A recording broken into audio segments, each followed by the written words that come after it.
Selamat sore semuanya. Kita ketemu lagi di Market Review di awal tahun ini. Ini adalah yang pertama ya. Jadi selamat tahun baru buat teman-teman yang baru saja merayakan tahun baru ya. Kita udah di tahun yang baru. Jadi bagaimana dengan trading kita semua? Ya market sih ya begitu-gitu saja ya. Nanti kita akan bicara mengenai market. Ya oke. Nah kita masuk sebentar ya. Ini karena ini awal tahun. Karena ini juga adalah pertama ya live kita, market review kita untuk 2023.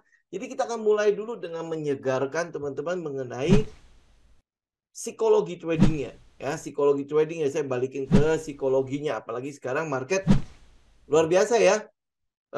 Kalau teman-teman lihat ya mungkin kita bisa memperpanjang sedikit liburan kita ya. Tapi nanti kita akan cerita soal market ya. Nah, nanti hari Kamis kita akan mulai membahas mengenai kira-kira sektor apa yang mungkin bisa kita tungguin, kita incar atau nanti indeks harga saham gabungan. Kira-kira kalau misalnya ini kan fear-nya udah mulai berasa ya, ada arah-arah kepada resesi. Jadi yang kita mulai lihat saya udah share di tele juga ya. Teman-teman juga udah lihat kalau seandainya fear itu terjadi, ya lumayan ya penurunannya itu lumayan gede lah, ya lumayan gede ya. Kita cuma bersiap-siap aja, tidak perlu harus fear banget ya. Kenapa? Karena penurunan yang terjadi atau koreksi yang terjadi pada indeks itu merupakan sesuatu yang baik. Saya udah sering katakan kepada teman-teman ya, kalau seandainya ini tahun ini beneran resesi dan beneran terjadi koreksi pada indeks, pada saham, itu adalah berita gembira buat kita semua. Ya, teman-teman juga mungkin juga sudah berasa bahwa di COVID kemarin, di mana semua turun, jebret. Nah, yang jadi masalah kita adalah balik lagi ke psikologinya kita. Pada saat yang anjlok turun, boom, begitu kan? Kitanya bagaimana? Pada saat dia udah mulai berhenti turun, lu serok nggak? Atau lu tetap aja fear bahwa oh ini belum bottom. Dia apa yang terjadi setelahnya kan? Reaksinya itu adalah terjadi pemulihan yang cukup bagus di sana kan? Dan akhirnya ya setelah pemulihan yang bagus itu ya kita udah mulai lihat lah ya rally-nya kan udah cukup tinggi. Nah, ini kalau ada koreksi pada indeks lagi, atau yang sering sekarang digembar-gemborkan mengenai resesi itu tungguin. Ya, tungguin. Ya, biasanya satu siklus itu, siklus market, itu kadang ada yang siklus yang pendek, itu ada sekitar 4 sampai 5 tahun. Ada yang siklus panjang, itu sekitar 10 tahun kan. 10 sampai 20 tahun itu siklus panjangnya untuk balik ke bawah lagi nih ya. Jadi koreksi untuk turun ke bawah nanti buat dia naik ke atas lagi kan. Nah ini yang kita lihat karena COVID, jadi ini kayaknya berlangsung lumayan cepat ya. Waktu COVID ini kan ceritanya kita di ekonomi kita injeksi ya, kita apa sih namanya istilahnya ya. Kita kasih kerating deng ya, jadi dibakar uang di situ, pokoknya diinjek jangan sampai kolaps ya. Pemerintah dan bank sentral terus mencetak uang ya, dan akhirnya uang beredar kan begitu besarnya. Tujuannya untuk apa? Tujuannya untuk menaikkan yang namanya daya beli, karena kan pasti terpuruk kan. Teman-teman berasa lah ya pada saat lockdown itu bagaimana ya, kita bagaimana bisnis semua mati kan ya. Nah itu diinjeksi, dibikin sedemikian rupa agar ekonomi tetap putar, nggak berhenti, nggak stuck. Nah, proses injeksi ini ya itu cukup memberikan likuiditas yang terlalu berlebihan. Karena terlalu berlebihan, maka akan adanya inflasi kan ya. Kita udah lihat lah kayak gitu ya. Nah, sekarang ya Bank Sentral kan naikin suku bunga, itu membuat ya dalam bahasanya mereka meresesi ekonomi. Jadi membuat dia apa? Membuat dia rileks kembali. Jadi setelah digenjot ya roda itu, mesinnya itu setelah digenjot begitu dahsyatnya lah ya kita bilang ya. Karena kan dipaksa loh, roda perekonomian dipaksa untuk berputar. Padahal dia mungkin tidak, udah harusnya stop gitu kan. Nah, karena itulah ya dikasih istirahat. Nah, dikasih istirahat ini sebenarnya kesempatan kita lagi. Kalau akhirnya koreksi pada indeks itu terjadi lagi. Ya kan berarti kan kita bisa mengambil lagi nih harga-harga Mercy di harga Bajai, ya tahu? Nah, jadi tinggal kita siap apa enggak. Makanya dari itu kita mulai dengan episode pertama di tahun ini 2023 dengan psikologi dulu. Saya mau kembalikan dulu dan saya mau menyegarkan teman-teman lagi esensi tentang trading ini. Jadi jangan kita udah habis liburan ya, balik lagi ke keadaan semula, oke? Nah, sebelumnya ini titipan dulu ya untuk yang kelas plus action di tanggal 14-15 berarti hari Sabtu dan Minggu ini itu teman-teman bisa hubungi admin lah ya untuk keterangan lebih lanjut ya. Karena ini udah nanti di tanggal 14 sampai tanggal 15 berarti Sabtu Minggu ini sudah akan berlangsung. Jadi buat teman-teman yang berminat silakan hubungi admin, oke? Nah, kita mulai dulu ya. Saya mau balikin kembali kepada esensi kita dalam trading. Trading itu sebenarnya apa sih? Trading itu sebenarnya adalah kalau teman-teman lihat itu adalah side job. Oke? Buat saya itu akhirnya saya menyadari itu sebagai side job. Sebagai pekerjaan sampingan yang bisa melahirkan second income. Oke? Ada sih yang membuat trading itu menjadi main income-nya atau pemasukan utamanya. Betul, ada yang seperti itu. Cuman kalau untuk gaya saya nggak bisa menggunakan trading itu sebagai pemasukan utama saya. Kenapa? Karena saya swing. Kalau teman-teman lihat keadaan market hari ini, bagaimana kita? Ya, karena itulah saya sering berbicara, saya sering katakan ini kepada teman-teman. Kalau teman-teman masih punya pekerjaan yang bagus, nikmati itu. Itu menjadi main income, teman-teman. Ya, trading itu akan menjadi secondary income. Oke? Kalau teman-teman punya bisnis, jangan ditutup cuman untuk ngikutin emosi sesaat bahwa oh trading itu bisa bikin kaya. Ya, ingat itu semua proses.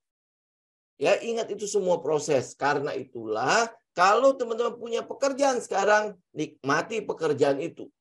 Ya, pemasukan itu terima.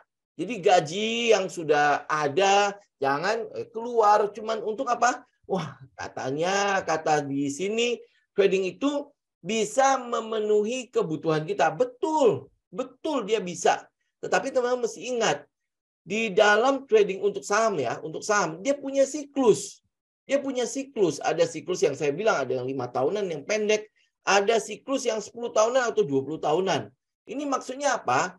Teman-teman mungkin masih ingat kapan di mana teman-teman merem saja, teman-teman bisa untung. Ya, merem saja teman-teman bisa untung. Itu di tahun pada saat pertama periodenya Presiden Jokowi. Ini yang segar-segar dulu ya. Berarti itu hampir 10 tahun yang lalu, ya kan? Itu kita mau ngapain aja untung, cuan. Betul ya? Rally market itu begitu kencengnya. Nah, saat itu lu akan merasa bahwa trading ini adalah menjadi pilihan utama buat lu hidup. Betul nggak? Nah, pada saat itu oke, nggak masalah. Tetapi setelahnya, teman-teman berasa nggak? Kalau nggak gampang ya trading ya. Benar nggak? Ya, benar nggak? Saya cuma mau menyegarkan teman-teman aja. Itu ada siklusnya. Nah, kalau teman-teman tahu siklusnya, maka pada saat ini market lagi bagus-bagusnya, lu kumpulin sebanyak-banyaknya.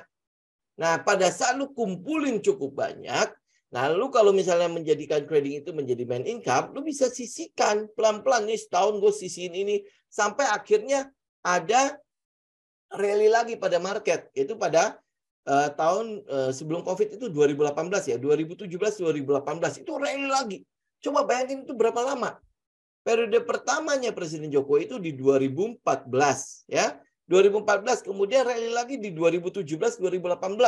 Berarti berapa? 4 tahun kemudian. Ya 4-5 tahun itu siklus pendeknya. Nah lu bisa cuan lagi. Oke? Nah setelahnya apa? Ya puji Tuhan sih ada Covid ya. Dia anjlok. Dia anjlok dan itu bangkit dengan cepatnya. Jadi lu merasa bahwa oh ini siklusnya kok pendek ya. Ya, tapi itu sebenarnya bukan siklus yang pendek. Cuman karena itu yang tadi di awal saya sebutkan, ini digenjot mesinnya, dipaksa untuk jalan yang harusnya tidak jalan. Gitu ya, sehingga terjadi rally lagi. Itu di tahun lalu, 2 tahun yang lalu ya. Jadi awal tahun pertama Covid ya pasti hancur-hancuran lah ya. Tapi setelahnya kan langsung bangkit tuh. Ya, jadi teman-teman merasa bahwa wah ini trading ini akan memberikan kepada kita positif income yang begitu besarnya. Lah kenapa gue nggak full time aja di situ? Ya jangan lupa ini karena siklusnya agak pendek aja karena digenjot. Oke? Nah ini mulai datang lagi nih. Kalau teman-teman lihat ya dari periode September ya, September, Oktober, November, Desember itu market sudah mulai tidak menyenangkan lagi. Benar nggak? Market sudah tidak menyenangkan lagi. Nah, apalagi masuk ke Januari nih. Januari kan masih belum menyenangkan juga nih sampai hari ini nih. Kita tidak melihat ada sesuatu yang menyenangkan di market kan? Ya. Nah, pada saat market seperti ini, mereka yang sudah terburu-buru untuk full time, apa yang mereka rasakan? Ya, udah mulai ketar-ketir dong. Ya, apalagi kemarin baru liburan nih, habisin dana begitu besarnya. Ya, nah sekarang gimana nih? Lu harus mengemis-ngemis kemana? Ya, jadi oleh sebab itu, ini saya mau tekankan kepada teman-teman, jadikan dulu trading itu sebagai side income-nya. Second income teman-teman, sampai teman-teman dapat nih satu siklus marketnya. Lu bisa ngelihat nih, oh kalau kayak gini, berarti gue harus melakukan planning. Gue harus melakukan perencanaan. Pada saat market lagi bagus-bagusnya, di situ kesempatan gue kumpulin sebanyak-banyaknya. Ingat lo ya, lu kumpul itu bukan lu numpukin semua di tabungan lu, terus habis itu lu genjot yang namanya gaya hidup. Ya, itu kan sering terjadi ya. Pada saat lu punya pemasukan besar, lu genjot gaya hidup lu. Nah, pada saat gaya hidup lu ketinggian, pemasukannya nggak setinggi kemarin lagi nih. Gaya hidup ini susah loh teman-teman turunkan. Ya, kalau kemarin saya mencoba untuk flexing. Ya, saya mencoba untuk flexing. Oke? Tapi sebenarnya teman-teman tahu nggak, saya travel itu dengan ransel. Ya, saya travel itu selalu dengan ransel. Ya, ada sedikit kopernya lah ya, yang buat flexing-flexing itu teman-teman tahu lah itu koper. Itu seperti koper. Tapi teman-teman harus tahu, saya beli tiketnya kapan. Itu saya melakukan perencanaan. Ya, karena saya tahu bahwa kalau teman-teman beli tiket jauh-jauh hari, itu jauh lebih murah. Ya, nah sama halnya dengan teman-teman kalau mau masuk ke dalam bisnis ini, dunia ini, itu sama kayak gitu. Jadi karena itulah step pertama, saya mau ingatkan sekali lagi, lu rencanakan dulu keuangan lu. Ya, rencanakan dulu keuangan lu. Jadi lu siapkan dulu dana darurat lu ya. Kalau di perencanaan keuangan kita kan sebutnya sebagai dana darurat ya. Saya kurang gitu senang dengan kata-kata ini, tapi teman-teman bisa ganti itu menjadi contingency fund. Artinya dana yang lu mungkin nggak butuh. Ya, saat ini lu nggak butuh. Tetapi ada waktu-waktu tertentu lu butuh hal itu karena keperluan mendesak. Ya, lu harus siapkan itu. Perencanaan keuangan. Jadi kalau dibilang trader itu kan setiap hari dapat uang. Ya ngapain lu ngerencana-rencanain kayak gitu? Ya kalau buat saya nih, ini buat saya loh ya. Mungkin orang lain beda ya. Tapi kalau buat saya nggak merencanakan seperti itu. Kenapa? Karena tidak setiap hari market itu kan kasih lu uang. Tidak setiap hari loh. Ya walaupun saya ada di forex, saya ada di saham. Ya kalau di forex kan teman-teman tahu ya, kita bisa trading sampai time frame yang 1 menitan. Ya toh, ya kita bisa aja mendapatkan setup pada saat setiap hari di forex. Tetapi ingat, tidak setiap hari market itu akan ngasih lu uang. Market itu tidak setiap hari akan lu pasti akan cuan menang terus. Ya karena itulah lu rencanakan. Oke? Kemarin saya liburan ya, itu sebenarnya tabungan saya 3 tahun. Teman-teman tahu nggak? 3 tahun itu kita nggak kemana-mana kan? Kita di lockdown. Lu nggak kemana-mana 3 tahun itu. Nah, budget yang saya kumpulin di tahun pertama, tahun kedua, dan tahun ketiga, itu yang saya pakai. Nah, jadi ini budget untuk memang buat jalan-jalan. Itu saya ngerencanain. Sama halnya saya merencanakan setiap trading saya. Ya itu yang kita rencanakan loh, itu yang kita lakukan. Jangan cuman trading doang. Oh lu trading lu merencanakan plan, lu trading plan lu segala macam. Enggak, lu di hidup juga lu melakukan hal itu. Jadi kalau di perencanaan kehidupan lu merencanakan seperti itu, saya yakin banget Kalau misalnya kita udah cekokin teman-teman dengan lu mesti punya trading plan, lu mesti planning, lu mesti research segala macam ya, lu pasti akan melakukannya. Kenapa? Karena lu biasa melakukannya. Gitu ya. Jadi pertama lu rencanakan dulu keuangan lu. Benar, itu bereskan dulu keuangan lu. Ada dana daruratnya, ada dana pendidikannya kalau buat teman-teman yang sudah punya anak, ya ada dana kesehatannya. Ya, mungkin ya teman-teman nggak tahu lah ada dana kesehatan, mungkin teman ambil asuransi lah atau apalah ya. Tetapi yang penting itu beres. Kenapa hal-hal ini lu butuh bereskan di awal? Karena yang namanya sakit lu nggak tahu kapan datang. Ya. Nah, pada saat sakit dan lu nggak menyediakan dana itu, maka yang diambil apa? Dana investasi lu, dana trading lu. Yang mungkin saja trendnya itu masih bagus, tetapi lu terpaksa harus menyetop trendnya itu. Kenapa? Karena gue butuh uangnya. Ya, ngerti ya? Sampai sini paham ya? Kenapa lu butuh beres dulu keuangan lu. Nah, udah beres yang itu, lu punya dana sisa, ya lu baru investasikan. Ya investasi itu, itu bukan dana sisa ya. Kalau saya bilang dana sisa, saya bisa dihabisin oleh perencana keuangan ya. Itu yang lu sisihkan, yang memang sudah lu siapkan sejak awal, bahwa oh ini sekian persen saya taruh di investasi. Nah investasi ini, saya nggak bilang loh langsung ke trading saham segala macam. Tidak.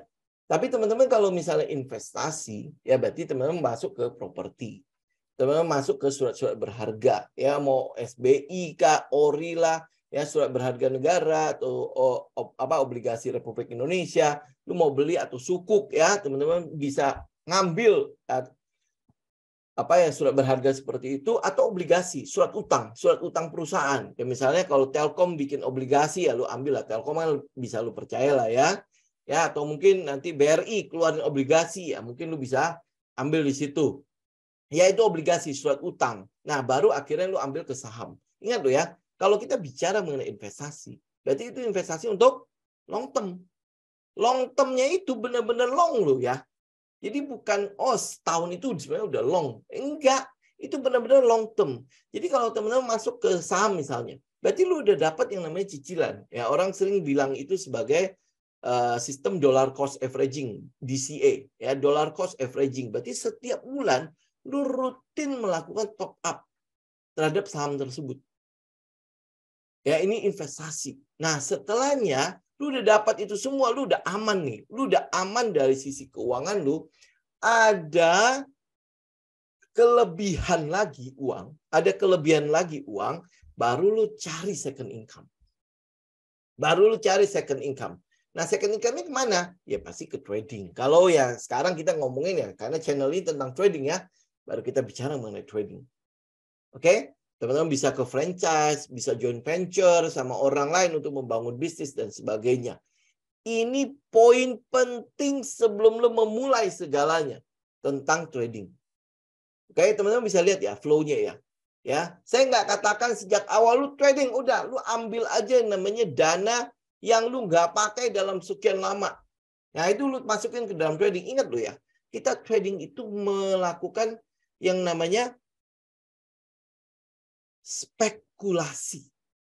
Betul nggak? Spekulasi. Kalau kita bilang trading itu akan selalu menguntungkan, ya tentu kita nggak usah bilang itu sebagai second income.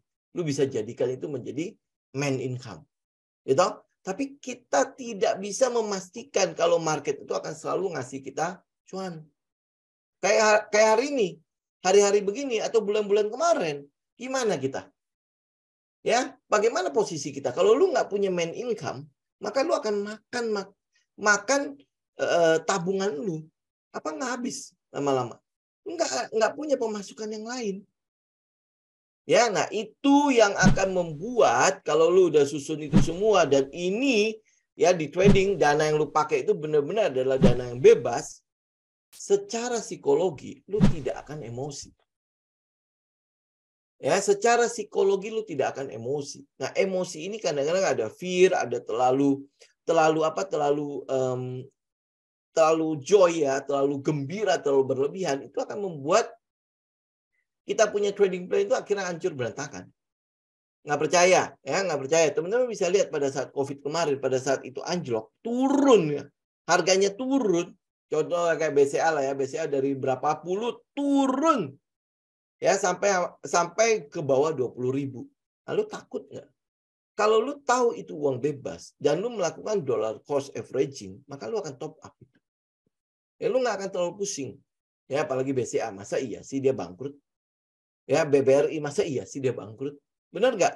Pada saat market sedang anjlok, sedang nyungsep begitu, ingat yang lu cari pertama kali itu adalah blue chip. Ingat loh ya, pada saat market sedang nyungsep begitu, yang lu cari pertama kali adalah blue chip. Jangan cari yang sampah. Justru pada saat market sedang begini, sedang nggak menentu, nah lu cari saham-saham sampah. Lalu ya kalau lu mau mainkan ya mainkan di situ. Ya artinya kalau lu ambil blue chip ya pada saat market seperti ini, ya pasti berdarah-darah lah porto lu kan. Ya, jadi ini ingat sekali lagi ya, stepnya lu rencanakan. Pokoknya di trading itu sekarang anggap itu sebagai second income. Anggap itu sebagai second income. Karena tidak setiap hari market akan memberikan kepada kita keuntungan. Oke, kalau lu udah tahu begitu, makanya kenapa kalau market lagi nggak bagus, ya kita lebih baik nggak usah liburan, nggak usah memberikan sumbangan ke market. Sumbangan likuiditas ke market. Ngapain? Gitu, nggak ada pahalanya. Yang ada itu malah lu sedih, ya akhirnya lu emosi, sasaran lu mungkin keluarga lu. Sasaran lu mungkin nanti pegawai lu, bawahan lu, bisnis lu juga akan ikut ya ikut-ikutan lah ya. Teman-teman pasti tahu lah ya kalau udah emosi, udah ke bawah suasana akan jadinya seperti apa. Oke, jadi bereskan keuangannya ya kalau bisa. Ini saran saya adalah kalau teman-teman mungkin udah nanti dapat pemasukan yang lebih tinggi, jangan naikin gayanya. Ya, jangan naikin gaya hidup lu. Naikinlah investasi lu, naikinlah aset lu. Ya, gayanya tetap aja. Toh nggak ada masalah kok. Lu bisa, orang bilang apa ya? Lu bisa istilahnya apa ya? Apa itu ya? Menunda dulu kesenangan lu. Nanti pasti teman-teman bisa menikmatinya lah. Oke? Nah, kalau bicara mengenai trading, kita kenapa trading itu harus teman-teman jadikan sebagai second income, ya, second income. Karena ada 3 hal yang mempengaruhi bisnis ini. Ada 3 hal yang mempengaruhi bisnis ini. Saya udah sering ngomong lah ya, 3 pilar ini lu harus perhatikan. Yang pertama adalah emosi lu. Yang pertama adalah psikologi lu. Ya, psikologi. Ini kenapa kita bicara mengenai psikologi melulu ya? Karena itu yang akan mempengaruhi tindakan lu. Lu ikut trading plan, lu bisa konsisten, lu bisa disiplin nggak mengikuti apa yang sudah lu rencanakan. Lu bisa konsisten nggak benar-benar merencanakan, melakukan research. Ya, lu tahu apa yang harus lu lakukan. Ya, itu adalah di emosi lu. Emosi lu ini kadang-kadang makanya kenapa ada namanya fear ya, FOMO ya, fear of missing out. Ya, kenapa ada itu? Karena lu takut ya ampun ini harga udah naik nih, udah kenceng gitu ya. Kalau gua nggak ikutan, wah gua ketinggalan. Gua kayak nanti akan jadi kayak kambing congek itu ya. Wah orang lain udah pamer keuntungan, gua nggak ikutan. Jadi lu merasa bahwa gua harus ikut. Padahal teman-teman tahu kalau di technical yang namanya harga itu pasti naik pergerakan harganya itu pasti naik turun kan, ya kan, membentuk struktur kan, ya toh. Lalu tahu itu, ya lu tahu itu berarti kan lu nggak akan kejar. Gue tinggal menunggu dia bikin higher low, baru gue masuk. Itu pada saat dia sedang rally, gue nggak ikutan. Itu kan nyetopin truk yang sedang lari, ya. Nah, kalau berhasil lu stopin, lu ikut. Ya, tetapi teman-teman selalu takut ketinggalan. Oh, ini kalau gue ketinggalan, masalah nih gitu kan. Tapi berapa banyak yang melakukan evaluasi. Begitu harganya sedang lari, lu kejar, dan dia berhenti harganya dan turun. Pada saat harganya turun, apa yang lu lakukan? Lu keluar. Pada saat lu keluar, apa yang terjadi pada harganya? Naik. Ada yang salah nggak sama technical lu? Nggak ada. Karena memang teknikal sudah memberitahu kepada kita bahwa pergerakan harga itu nggak mungkin langsung meroket sampai ke tujuan. Enggak. Dia itu turun naik. Membentuk struktur. Ada namanya high, higher low. Ya kan? Membentuk struktur seperti itu. Nah kalau lu kan udah tahu teknikal, nah ngapain lu kejar? Ya kenapa? Karena emosi lu. Ya makanya saya bilang, hampir boleh dibilang 70% kesuksesan kita dalam trading itu ditentukan oleh bagaimana emosi kita, bagaimana kita mengendalikan emosi kita. Lu nggak bisa mengendalikan emosi lu, ya artinya ya pasti trading plan lu akan berantakan. Gitu ya, oke? Nah, yang kedua adalah masalah resiko. Manajemen resiko. Manajemen resiko ini yang tadi yang kita bahas di awal ya. Kalau lu merencanakan keuangan lu, berarti apa yang lu pakai di trading itu benar-benar uang bebas. Uang yang gua enggak. Kalau ini pun hilang semua, itu tidak akan mempengaruhi apapun di keuangan gua. Kenapa ya? Karena memang ini kita udah jangan bilang uangnya sudah rela hilang ya. Uang yang memang kita siapkan, ya ini uang yang memang kita siapkan sebagai modal kita buat berbisnis. Ya, modal kita untuk berbisnis. Apakah sebuah bisnis pasti langsung berhasil? Enggak. Bisa jadi gagal. Ya, saya sendiri itu gagal 3 kali. Itu benar-benar bangkrut loh, nyungsep 3 kali. Ya, 3 kali. Nah, apa yang lu lakukan pada saat lu nyungsep? Lu belajar nggak nyungsep atau lu nyungsep lagi untuk hal yang sama? Lu harus belajar dari sebelumnya. Nah, trading pun begitu. Ya, kita nggak katakan bahwa lu akan selalu untung. Enggak. Ada saat-saat di mana analisa lu salah. Dan jauh lebih banyak salahnya. Ya, jauh lebih banyak salahnya. Tetapi kita mau pastikan begitu menang, itu menangnya menang gede. Ya, begitu menang kita menangnya gede. Nah, caranya bagaimana? Resiko. Manajemen resiko. Kendalikan resikonya. Itu sebabnya kenapa kita punya yang namanya stop loss. Ya, itu sebabnya kenapa kita punya tempat atau di harga berapa kemampuan kita menanggung yang namanya kerugian. Pada saat dia udah menyentuh harga itu, ini ingat loh ya, ini bukan sembarangan naruh stop loss ya. Lu udah tahu di mana harus stop loss. Ya, tempat-tempat di mana lu harus taruh. Nah, ini makanya kenapa ada kelas. Ya, ada kelas. Teman-teman sebenarnya nggak perlu ikut kelas saya juga, nggak usah, nggak apa-apa. Buku-buku tentang trading itu udah banyak hari ini.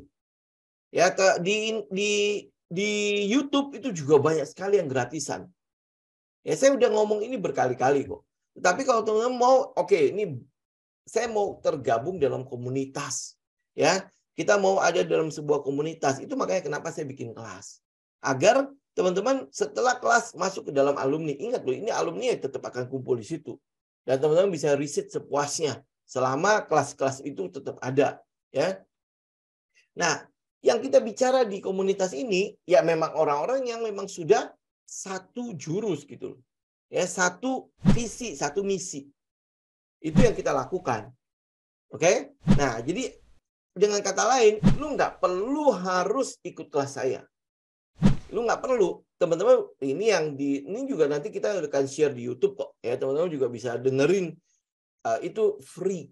Ya, itu free. Ya, paling ya kalau ada iklannya ya maklum aja lah ya. Itu memang fasilitas yang diberikan YouTube. Oke? Ya, itu namanya free kan? Oke? Nah, manajemen resiko itu menjadi faktor kedua terpenting dalam trading. Karena apa? Sekali lagi saya katakan bahwa tidak setiap hari market akan kasih lu keuntungan. Dan tidak setiap hari juga lu akan dapat big win. Ya karena itulah kita kendalikan. Resiko kita cuma segini loh. Tetapi kalau dia win, nah kita mau pastikan dia winnya win besar. Ya, kita mau pastikan winnya win besar. Ya, setelah itu kita bicara mengenai teknik. Kalau teknik, lu benar-benar lu bisa pelajari dimanapun. Hari ini itu beda dengan waktu saya start yang namanya trading. Beda banget.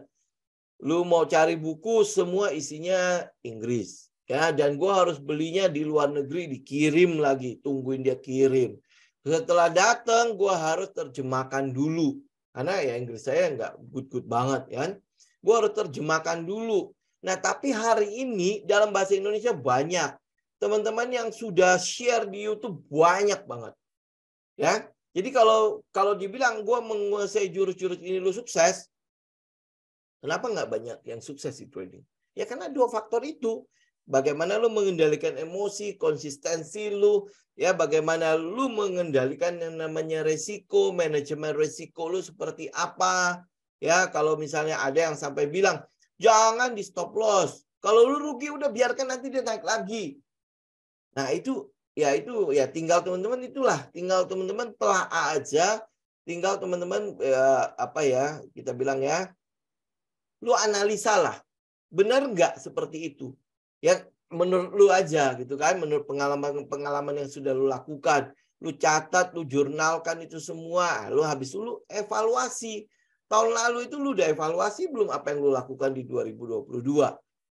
Ya, nah ini udah 2023. Lu mengulangi lagi nggak apa yang sudah lu lakukan? Ya kita bilang ya dalam tanda petik kebodohan lu selama 2022. Lu mau ngulangi lagi nggak di 2023? Kalau enggak, apa yang kau harus ganti? Apa yang harus gue ubah? Ya, kenapa? Karena buat saya, rumus untuk mencapai yang namanya profit konsisten itu simple banget. Simple banget. Lu cuma tinggal menghilangkan yang namanya big loss. Jangan sampai ada big loss datang ke dalam kamus trading lu. Big loss, tahu kan ya?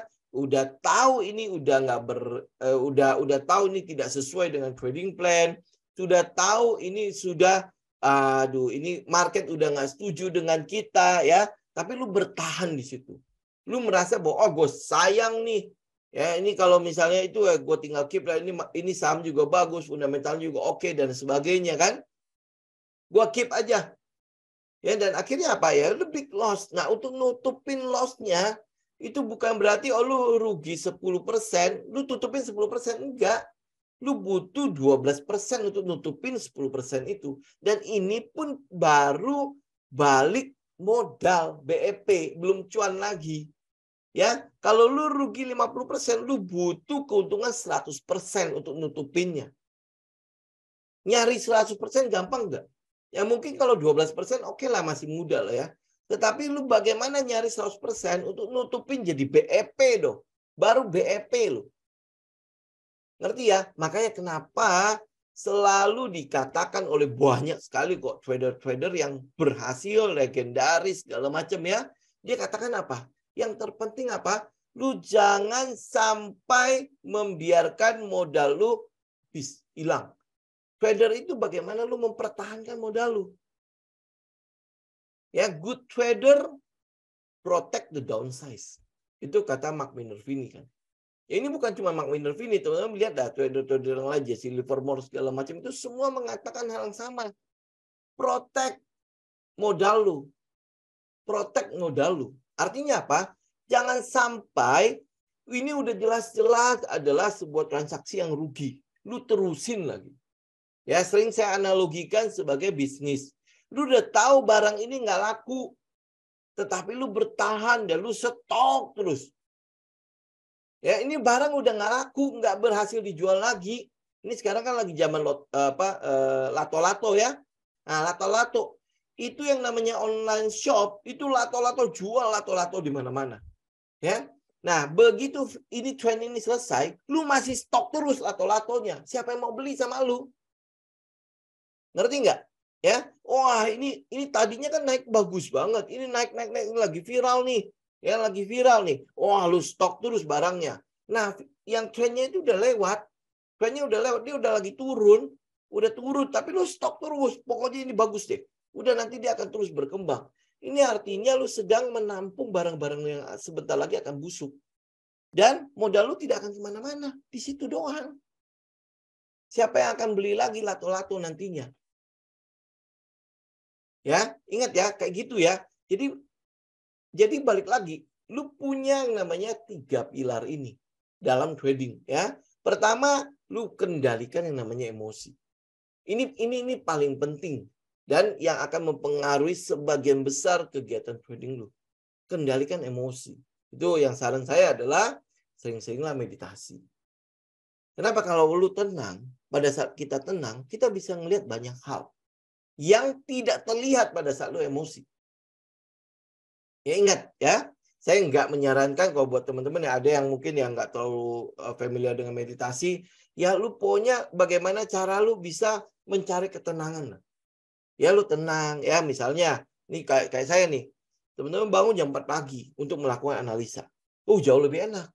Itu sepi, tenang. Saya jauh lebih senang begitu. Karena kalau udah ribut-ribut ya, mungkin karena otak saya nggak nyampe kali ya.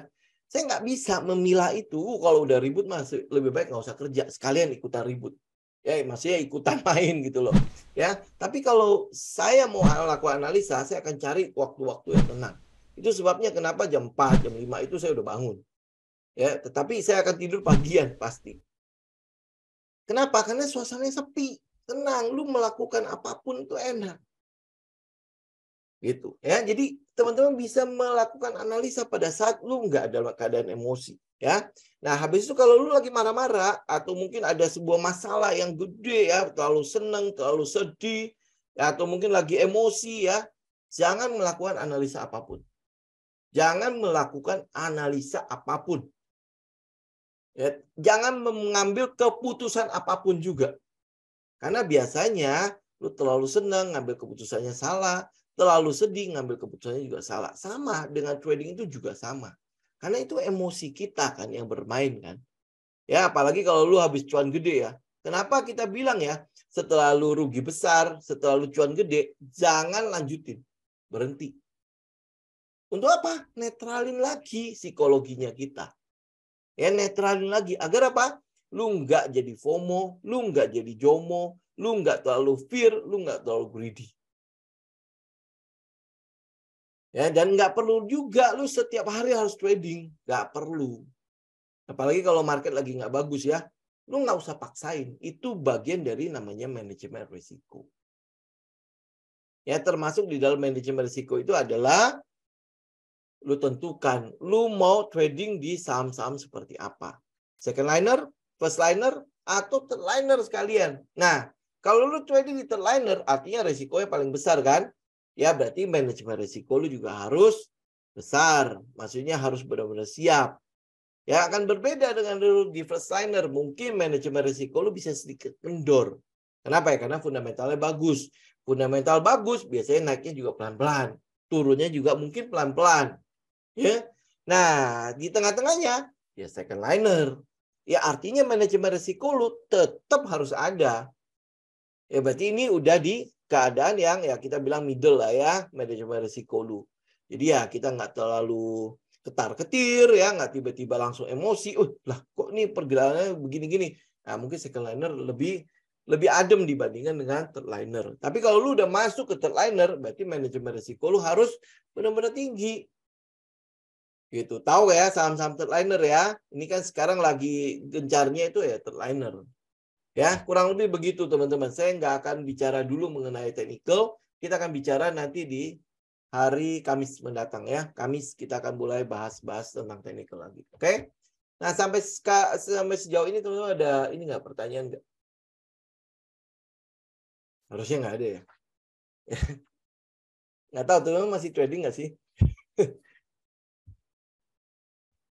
Oke, silakan kalau ada pertanyaan teman-teman.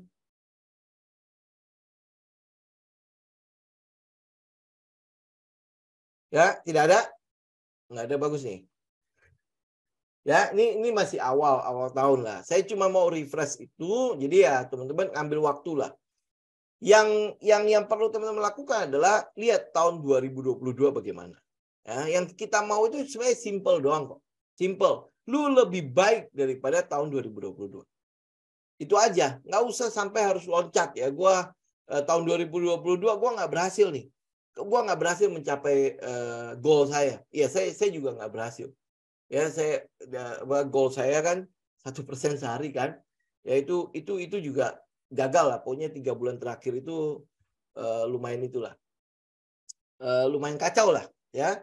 Nah, tetapi yang saya tahu adalah saya lebih baik daripada 2021. Nah, sekarang 2023 saya cuma butuh lebih baik daripada 2022. Saya nggak butuh harus ada loncatan sampai pokoknya 2023 gue butuh 100%, 1000% ya, gue harus dapat sekian persen. Nggak usah seperti itu. Malah akhirnya apa? Kayak memaksa diri jadi apa ya? Jadi ya itu nanti balik lagi pasti ke psikologi.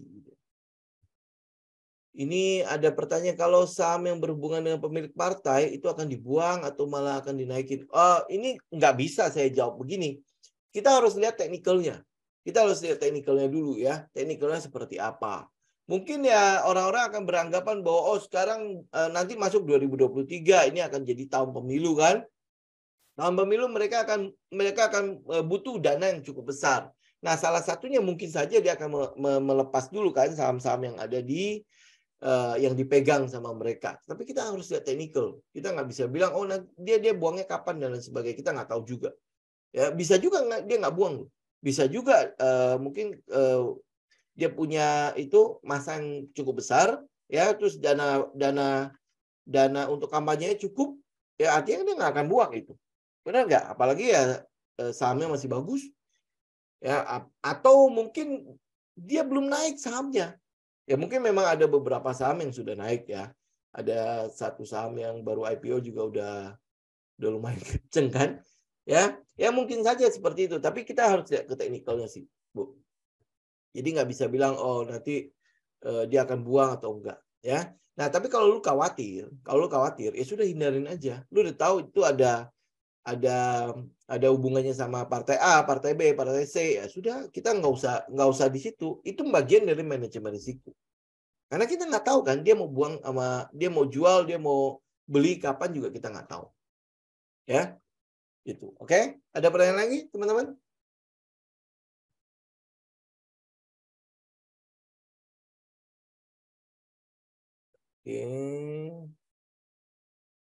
Oke, ada lagi?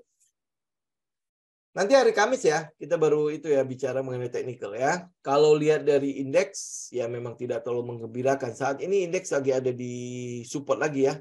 Ada di support bawah nih. Ini ngintip aja ya, ngintip nih. Ada di support-support ini lagi nih. Pergerakannya ya, kita tinggal lihat lah nanti dia akan ini apa enggak. Ya, Big Money pakai technical. Sebenarnya bukan viral itu. Big Money itu sejak dulu sekarang dan selama-lamanya dia memang pasti akan pakai technical untuk melakukan, jangan bilang nipu lah ya. Yang dia akan melakukan yang namanya manipulasi. Ya, manipulasi. Teman-teman tahu lah ya, kan kita udah bahas kan di Wyckoff-nya kan. Itu kan semua itu adalah manipulasi. Ya, dia melakukan manipulasi. Nah, ini contoh nih, teknikalnya si indeks harga saham gabungan, kan kita tahu ya di sini ada namanya support, benar nggak? Sini ada namanya support, betul ya? Nah, ini ada support. Kalau teman-teman tarik ke atas lagi juga ini ada support di situ. Ya, terus kemudian apa yang teman-teman lihat di sini? Ya, ini kalau udah ada support, udah ada resisten, itu berarti tempat di mana likuiditas itu berada. Ya, tempat di mana likuiditas itu berada. Kalau teman-teman mau tahu ini kan berarti ada di kelas coaching ya. Kita bicara mengenai likuiditas. Likuiditas itu buat apa? Kalau gue lakukan akumulasi, gue tahu di mana gue cari barang. Ya, kalau gue mau buang barang, ya gue mau buang barang, gue mau melakukan distribusi, maka gue tahu di mana gue harus buang barang. Betul nggak? Ya. Nah, gue buang barang di mana? Gue buang barang di sini. Di atas ini. Kenapa? Karena orang-orang akan membeli begitu dia breakout. Benar nggak? Begitu dia breakout, orang mau beli. Kenapa? Mau ikut ke atas. Dengan harapan, ini setelah dia pullback, kemudian dia naik lagi. Betul ya? Ya, ini harapan kita. Nah, dan ini adalah jurus yang diajarkan di mana-mana. Benar nggak? Pada saat dia breakout, lu bisa tunggu dia pullback, lu ambil. Setuju? Ya. Nah, kira-kira menurut kita semua nih, Big Money tahu nggak beginian? Jelas tahu lah. Lu buy on breakout, semua tahu kan? Ya, maka dari itu di sini begitu dia breakout, ini pasti ada manuver. yang sering kita bilang sebagai utat dan spring. Ya, itu harus ada, itu akan ada manuvernya. Dibuat seakan-akan ini mau naik nih. Ya, dibuat seakan-akan ini mau naik, ternyata untuk diturunkan. Untuk dibuang barangnya. Sama halnya pada saat dia spring kan, dibuat seakan-akan wah ini breakdown. Apa yang terjadi? Ya orang-orang buang barang lah. Nah, pada saat buang barang, siapa yang nampung? Ya, big money dong. Gitu, ya. Jadi maka dari itu nanti teman-teman ya, saya ketemu sebuah istilah yang cukup bagus. Teman-teman ingat 3 hal ini saja. Ya, 3 hal ini saja. Yang pertama, akan ada yang namanya akumulasi. Oke, akumulasi. Ya lu tahu lah ya, akumulasi berapa tahap di situ. Kemudian akan ada namanya manuver. Ya, manuver atau manipulasi. Ya, akumulasi, manuver atau manipulasi, baru akan adanya markup. Baru akan ada namanya markup.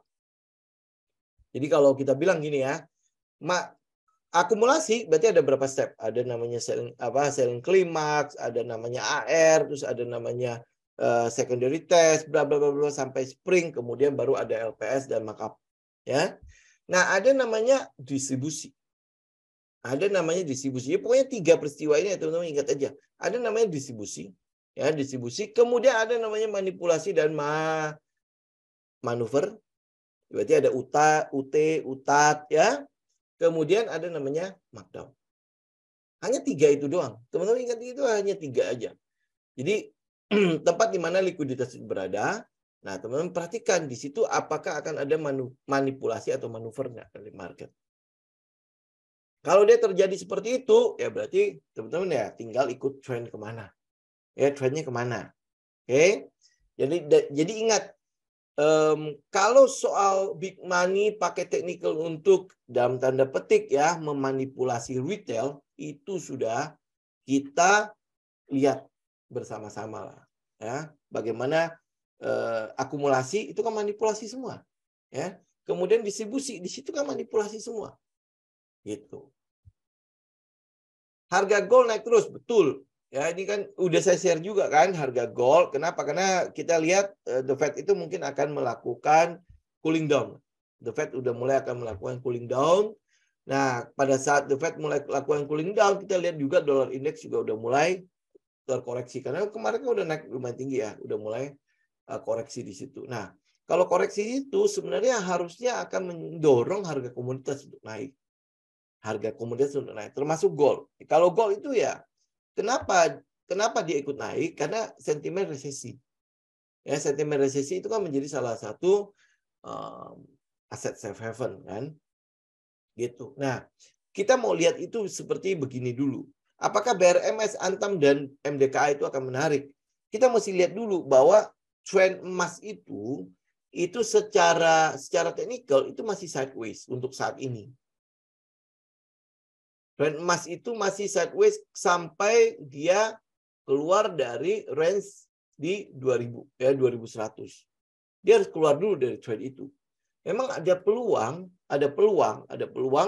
dia akan lepas dari all time high-nya di 2000 sekian lah, 2100-an itu. Ya, dia akan lepas dari sini. Ada peluang kalau resesinya terus menguat ya. Resesi terus menguat.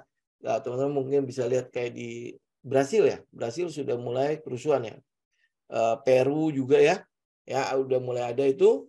Nah, kita cuma sebenarnya tinggal lihat beberapa hal ya. Beberapa hal yang akan membuat si resesi ini terus memuncak. Ya, salah satunya pasti suku bunga. Suku bunga kan pasti akan menghentikan kegiatan ekonomi. Kenaikannya ya. Kenaikannya. Ya, yang paling parah itu kalau udah suku bunga naik ya pasti sektor teknologi yang berdampak. Ya, kenapa? Karena itu adalah sektor yang untuk bakar uang kan. Nah, lu mau bakar uang, lu harus cari pinjaman dengan suku bunga murah. Nah, kalau suku bunga yang nggak murah-murah, ya berarti ya untuk periode bakar uangnya agak repot nih.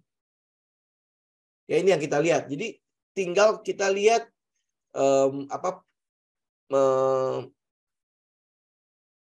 penguatan dari sinyal resesi ini. Nah, tapi ingat loh ya, secara teknikal begitu resesi terjadi, sekarang kan udah mulai masuk ke resesi ya. Begitu dia memuncak, artinya secara teknikal dia udah siap untuk balik badan. Jadi kita cuma tinggal nunggu itu doang. Tunggu dia memuncak, ya memuncak berarti secara teknikal mungkin dia akan ini kalau dia memuncak ya, kita nggak tahu ya separah apa nanti resesinya.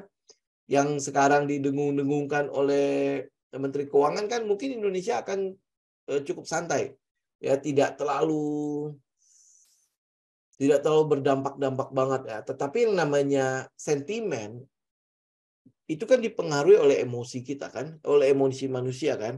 Nah kalau dia fear-nya berlebihan, biasanya kan dibuang-buang aja. Ya buang-buang barang. Jadi kalau dia berlebihan, ya, kita punya target sampai ke 4.300 sampai 4.100. Nah ini bisa nggak sampai ke situ? Kenapa? Karena jaraknya itu berapa persen? Itu 35%. Ya turunnya itu 35%. Mungkin nggak? Teman-teman harus lihat misalnya kayak Dow Jones. Mungkin nggak? Dow Jones itu turun berapa persen ini? Dari Agustus sampai ke kurang lebih di Oktober. Itu berapa? 16% lebih. Ya, Agustus sampai ke Oktober. Kalau teman-teman ukur dari sini, dari Desember sampai ke Oktober, itu 22% lebih. Jadi mungkin saja, sangat mungkin. Gitu. Apalagi kalau ada trigger ya. Ini COVID ya. Ini COVID, triggernya turunnya berapa? 38%. Ya, demikian juga dengan indeks. Mungkin nggak di segala sesuatu mau sangat mungkin terjadi pada market, benar nggak? Pada saat di sini, tuh dia turun berapa? 11,63%. Ini cuma berapa? Nggak sampai sebulan. Di bulan April itu loh, jebrok, ya 11% lebih. Nah ini ke bawah sini, ke sekitar 4.000 itu sekitar 30% lebih. Ya mungkin saja kalau ada peristiwa kayak gini nih, lihat nih. Waktu COVID kan 38%. Ya, mungkin juga dia akan kayak orang bilang disayat-sayat pelan turunnya nyampe ke situ. Gitu. Mungkin ini skenario paling buruk. Oke. Nah, skenario tidak buruk itu ada di sekitar 5.000-an. Ya. Skenario yang sedang-sedang saja berarti di 50% ini di sekitar 5.600. 5.000-an lah. Ini sedang-sedang aja. Ya, skenario yang buruk sekali itu ada di 4.000-an. Tapi nanti kita bahas di ini deh, di hari Kamis ya.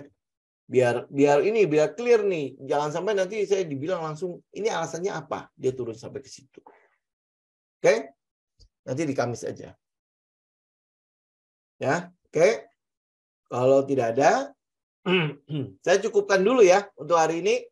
Kita ketemu nanti hari Kamis. Nanti saya akan coba nyajikan data-datanya. Kira-kira 2023 apa yang akan kita lihat? Kalau kemarin ada sektor teknologi tahun 2 tahun yang lalu ya, teknologi, terus kemarin ada sektor energi yang tahun kemarin tuh sektor energi. Nah, tahun ini ngapain dia? 2023 kita mau cari sama-sama. Jadi kita tinggal bersiapkan aja diri nih. Kalau dia resesi lebih baik. Jadi hampir boleh bang semua sektor bisa kita incar nih. Kalau dia resesi. Tapi kalau dia baik-baik saja, berarti kan turunnya pelan-pelan tuh. Nah, kira-kira apa yang bisa kita incar lah. Minimal ngelihat persiapan kita ke arah mana. Oke, nanti di hari Kamis aja ya. Teman-teman yang mau ikut Zoom untuk yang di untuk yang di IG, teman-teman bisa ke grup Tele ya. Nanti di situ akan disajikan link buat Zoom-nya. Oke. Thank you semuanya ya. Selamat tahun baru lagi sekali lagi ya. Selamat menunggu ya market baik kembali ya. Moga-moga sih nggak terlalu lama-lama banget lah ya. Makanya kita juga semua pasti seneng ya kalau market bisa sekaligus ya menunjukkan jati dirinya turun sekalian gitu. Jadi nggak lama-lama kan. Jadi kayak orang ditetesin air lemon ya, udah luka-lukanya sakit soalnya. Ya, oke. Thank you semuanya. Sampai ketemu lagi nanti hari Kamis ya. Oke, God bless semua. Saya izin pamit ya. Thank you.